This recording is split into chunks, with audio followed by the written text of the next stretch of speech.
Hey guys, I'm Ryan, and on this episode of Baking with Ryan, I'm going to show you how to frost a cake like a professional. Throughout the video, I'll teach you all the tips and tricks to get your cakes looking perfect. The edges will be sharp, the frosting will be smooth, and there will be no air bubbles at all. Without further ado, let's get right into the video.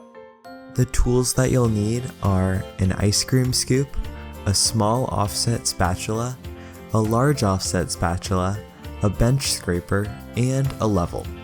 In the description of this video, I've linked my vanilla cake and frosting recipes. If you guys want to see a tutorial for my vanilla frosting, comment below. In addition to the outside frosting, there's also a lot that goes into assembling and filling the cake that ensures that the cake has really sharp edges. Begin by spreading down buttercream on top of a cake board on top of a cake turntable. The cake turntable is crucial for getting your cakes perfectly smooth. Then place down a layer of cake. Be sure that this cake is totally level. You can level it using a serrated knife or a cake leveler. I'll link my cake leveler in the description below. The next step is to fill the cake. I like doing this using an ice cream scoop. The ice cream scoop ensures that there's an equal amount of buttercream between each layer of cake. This is important because if it's an unequal amount, then when you go to cut into the cake, it's gonna look really weird. Once you've measured out the buttercream, spread it out with a small offset spatula. Be sure to spread it out into a nice thin layer and that it's hanging over the side of the cake. Repeat this process with the remaining cake layers and be sure to place on the final cake layer upside down. Now spread out any buttercream that's sticking out of the side of the cake with an offset spatula. Next, use a level to ensure that your cake is flat. It's super easy, just make sure all 3 bubbles are in the center. After that, pile on more buttercream on top of the cake and spread it out with an offset spatula. Once the buttercream is hanging over the side of the cake, spread it out to cover the sides too. As you're frosting the cake, crumbs will get into the frosting. This is totally fine, just be sure to add the frosting that has crumbs in it to a separate bowl. You can actually reuse this frosting for the crumb coat, but after that, set it aside.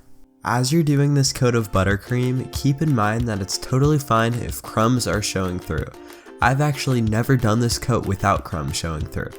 That's why it's called the crumb coat. If you see any spots like this where the cake is completely exposed, just cover it up with a dab of buttercream. After using an offset spatula to cover the cake completely in buttercream, switch over to using a bench scraper. Just hold it next to the side of the cake almost parallel and start spinning the turntable.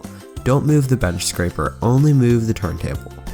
Repeat this process a few more times, and in between each time, wipe off any excess frosting into the crumb frosting bowl. You'll know that you're ready for the next step once it looks like there's a nice thin even layer of buttercream around the sides of the cake. After smoothing the frosting, there ends up being a lip of buttercream that's sticking up above the cake. This is super easy to get rid of. Just take a small offset spatula and really gently smooth it out. Be sure not to dig into the cake, all you want to do is make sure the frosting is flat.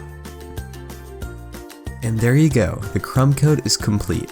Now place the cake in the refrigerator for 30 minutes or in the freezer for 10 minutes to get completely firm.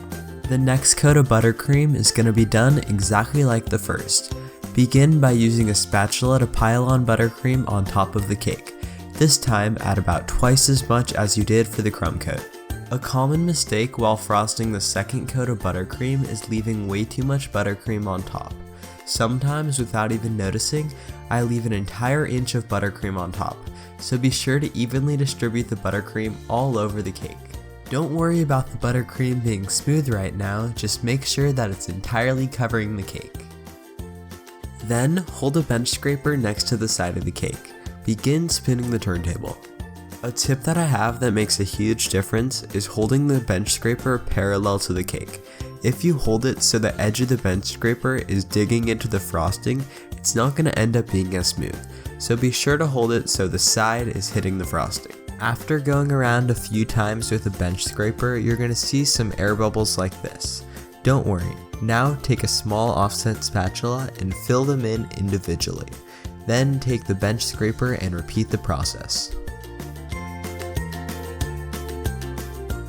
I have one more tip to share with you guys that'll make your cake even smoother.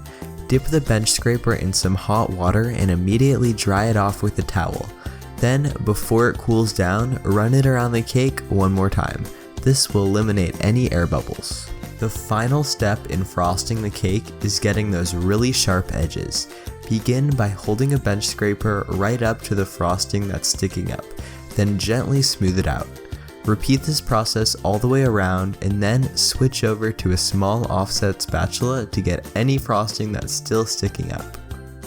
One last thing that I always do is wipe off any frosting that's stuck to the cake board.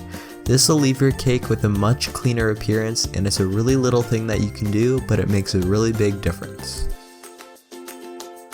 Well, there you go. I hope you guys enjoyed that tutorial as much as I enjoyed making it. Comment below if you want to see another tutorial for how to make a perfect airless buttercream.